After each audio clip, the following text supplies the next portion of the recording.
When I was young, like plenty of kids, my parents imposed a limit on how much screen time I had during the day.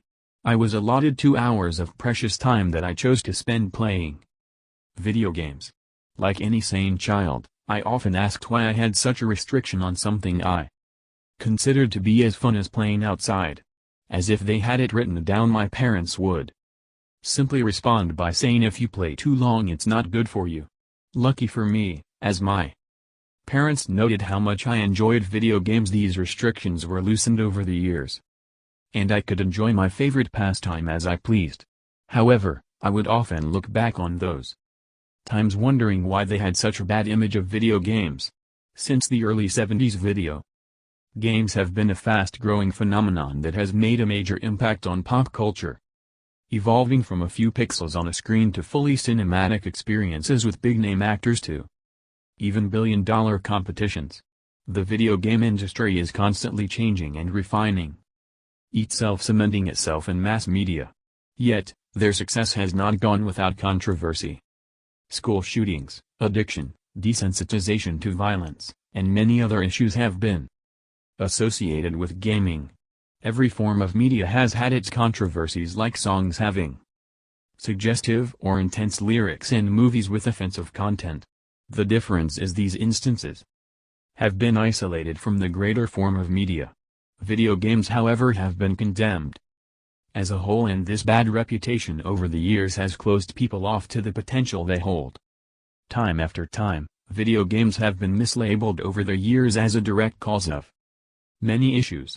The thing is, there is so much more evidence pointing towards video games providing positive side effects than negative ones. The stereotypical gamer that you see in the media is the minority in the world of gaming.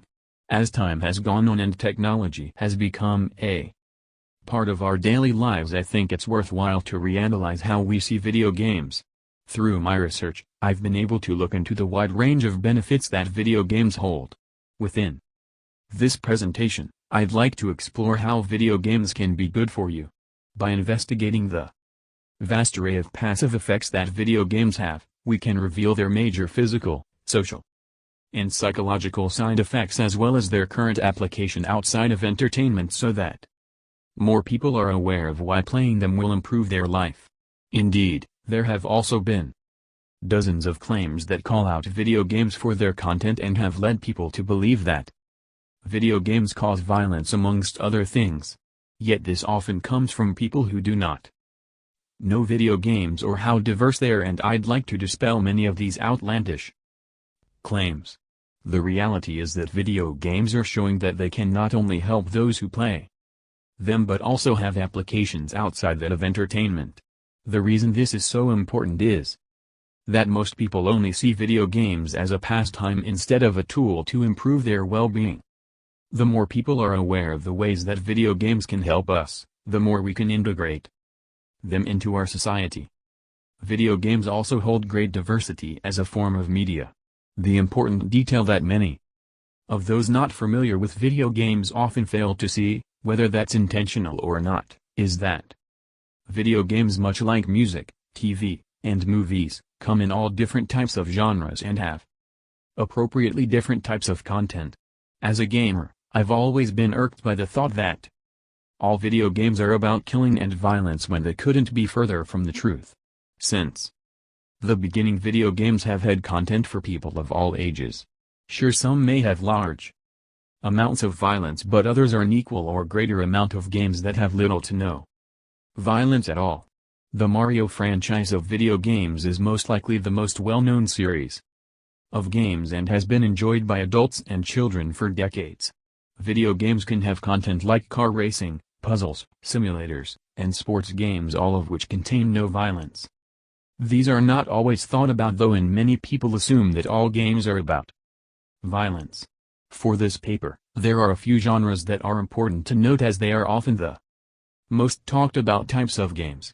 Two of the more important genres to recognize are shooters, where players have to aim and shoot at enemies, and _spell _merp or massive multiplayer online role-playing game where players engage in many social activities, as these are often the ones discussed in the press. Before talking about all the good that comes from video games, I'd like to discuss the history they've had in mass media. What's important in this talk is not the history of games themselves necessarily, but how the public has viewed them. For the most part, from the 70s to the late 90s, the most criticism video games received came in the form of complaints about content. The only game to attract a lot of attention was the arcade game Death Race, in which the player controls a car that can come into contact with gremlins, leaving behind a tombstone when running over. A reporter from the Associated Press in Seattle found the content of the game to be disturbing and wrote an article drawing negative attention. Ironically, the negative press around the game boosted sales. Despite this, complaints about video games were rather quiet until the 90s.